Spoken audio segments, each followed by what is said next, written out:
So the most important MCQ from the biodiversity. This is very important questions. और आप सब इसका जवाब दीजिएगा, कोशिश कीजिएगा कि जवाब सही दे, गलत ना दे. फर्स्ट क्वेश्चन है, the pollen grains can be stored for the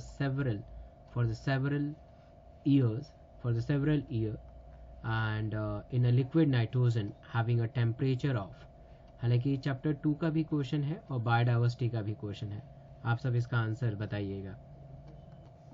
this is the correct answer is C, that is a -196 degree centigrade.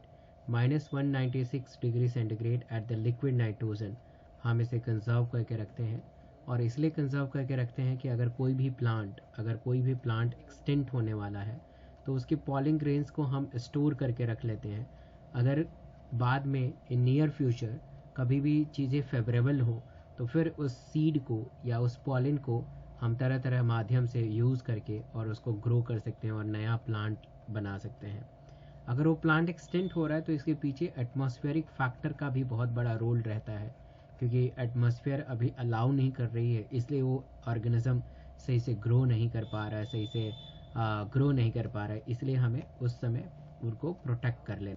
Second question है, the red list contain the data और information on all economical important plant whose products are international trades, threatened species and marine vertebral only.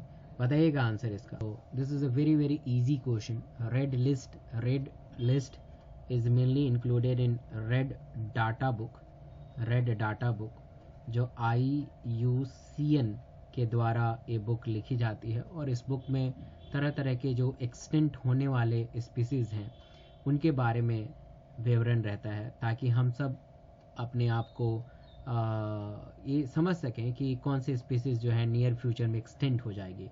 जो जितने भी threaded species हैं उनको red data में. So answer is threaded species. Next question, the example of XC2 conservation. इसका answer बताइएगा. तो in situ और XC2 के एग्जाम्पल आपको बहुत ही अच्छे तरीके से आने चाहिए. इन सीटू के एग्जाम्पल में अगर हम बात करें तो 3-4 एग्जाम्पल आपको समझना चाहिए इन सीटू का. जैसे कि नेशनल पार्क, जितने भी नेशनल पार्क होते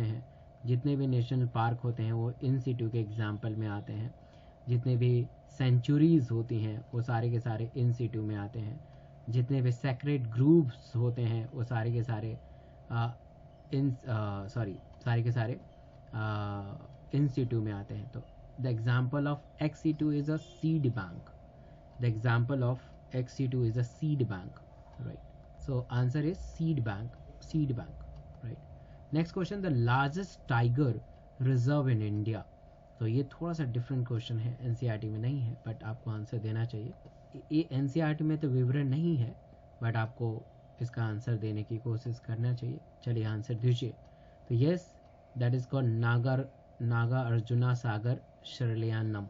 ये कुछ ऐसे जहाँ पे टाइगर रिजर्व बहुत ही ज़्यादा है.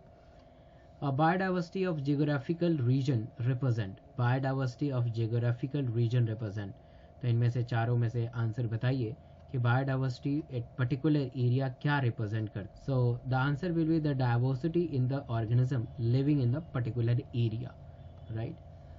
Which of the following has a maximum genetic diversity in India. Genetic diversity in India. बहुत ही आसान क्वेश्चन, आया हुआ क्वेश्चन है. आंसर बताइएगा. तो आंसर इज मैंगो में सबसे ज़्यादा आपको डाइवर्सिटी देखने को मिलेगा. Next question, which of the endangered species of Indian medicinal plant is that. Endangered है, इन फ्यूचर में वो गायब हो जाए. ये क्वेश्चन आपके NCERT में तो नहीं है, बट आपको ट्राई करना है कि इसको रिकॉल करा जाए. तो ओसिमम, गार्लिक और निफेंथिस तो इंडेंजर में नहीं है. पोडोफाइलम इंडेंजर है, तो इसको आप ध्यान रखिएगा, पोडोफाइलम. नेक्स्ट क्वेश्चन देखते हैं, indri lemur is found in. इस टाइप के क्वेश्चंस अक्सर इकोलॉजी में आते हैं और आपको लगता है कि पता नहीं कहाँ से क्वेश्चन आ गया है, तो थोड़ा सा ध्यान देना है. बताइएगा इसका answer. This is a different kind of question. इसके आंसर आप अपने नोटबुक पे, अपने NCERT के बुक पे जरूर लिखना चाहिए. That is called Madagascar. तो ये एक आंसर है इसका. नेक्स्ट क्वेश्चन करते हैं, the abundant of species population within its habitat is called. the abundance of species population within its habitat is called. So the abundance of species population within its habitat is called Nike density. इसको हम Nike density कहते हैं. अगर ये भी आपको नहीं याद है, नहीं पता है, तो आप इसे बुक पे लिखिएगा. And the last question of this session, the last question of this session is which of the following is a matching pair of centuries and main protected wild animals, right? इसका answer दीजिएगा. So answer is गिर lion. गिर lion is correct answer. मैं academy पे live पढ़ाता हूँ daily सुबह 9 बजे और शाम को 8 बजे. आप सब आ सकते हैं और मेरे से लाइव पढ़ने का अनुभव प्राप्त कर सकते हैं. बहुत ही बेहतर सेशन होती है. फ्री में क्रैश कोर्स कराया जाता है और आप सब इसका हिस्सा बन सकते हैं. इस चैनल को अभी तक सब्सक्राइब नहीं किया है तो चैनल को ज़रूर सब्सक्राइब कीजिए और बेल आइकन को ज़रूर प्रेस कर दीजिएगा. Thank you so much all of you. Thank you.